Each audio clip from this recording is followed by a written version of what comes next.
The first step is to witness your crazy and call it by its name. Witness your crazy. Witness all the loco ideas that you may have, that you think you need it this way, you think you need it, and the controlling behavior, and the angst, and people are in the room like, oh yeah, I know what she's talking about. Because you know who you are if you have been manically manifesting. You know who you are, and you know how torturous it is. You know, anyone in the room is like waiting for that engagement ring? I know you're in here. We're in New York, young girls. And you're just like, where is my ring, right? And you're all hung up about that, or maybe you're manifesting a new job and you just need it to come now. Where's my cash, right? The universe doesn't really respond very well to that energy. Is there anything sexy about where is my ring? No, not at all. So we want to witness our crazy and call it by its name. It's fear. It's fear and uncertainty. It's fear that it won't happen. Fear devours hope. And so when we're in that place of fear, we need to witness it without judgment. We need to be super diligent about looking. Every single day I wake up and I look at my crazy and I'm like, oh, girl, you're back. So whatever energy we bring to any situation, whether we could be saying all the right words, but the energy that we're bringing is leaving either a high vibration or a low vibration. And then whatever it's leaving, it's attracting. So when we're elevated into the high vibration, that's when we are a magnet to receive what is that likeness. When we're lowering to the low vibration because we're in the worry, or we're in the fear, or we're in the judgment, or the attack, or the separation, or the littleness, we're in that low level vibration, which what does that attract? Low level experiences.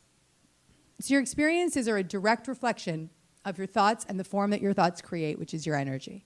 So whenever we recognize and witness that we're stuck in a fear-based story, or we are replaying or repurposing a fear-based story and recycling that story and engaging our friends in that story and putting that story out into the world or overthinking that story, that is a sure sign that we are relying on our own strength. That is a sure sign that we have disconnected from the presence of our power. That is a sure sign that we have disconnected from the connection that we have to a spirit or an entity beyond our physical sight. And so the first step to come back home is through prayer. A Course in Miracles teaches that prayer is the medium of miracles. You can open up to a strength far greater than yours with very simple words. Thank you for showing me creative solutions beyond my physical sight. The biggest and most important element of manifesting is to cultivate the feeling of what it is that you want to experience. And so when we're feeling a sense of lack, or we're feeling a sense of deprivation, or feeling lonely, we're creating more of that experience in our life. It's the feeling more than the thought that creates the form. So start to really cultivate a greater understanding of how you want to feel. And then do whatever it takes that you can to support that feeling. So if you want to feel loved and you want to find romance, then make sure that you are loving yourself very deeply. If you want to feel abundant and you want to create more money in your life, then make sure that you are respecting your money and that you are paying your bills and that you are allowing yourself to indulge when you can. And so being very conscious of entertaining that feeling and cultivating that feeling. And as you start to dwell in that feeling becomes your reality. When we dwell in the light and the joy of who we are here to be, all boundaries are removed.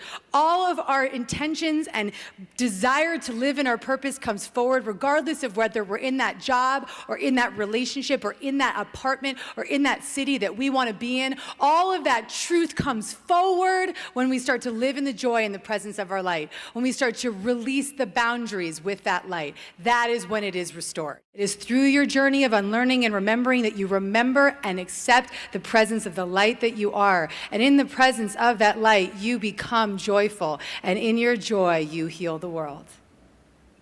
In that joy, you heal the world.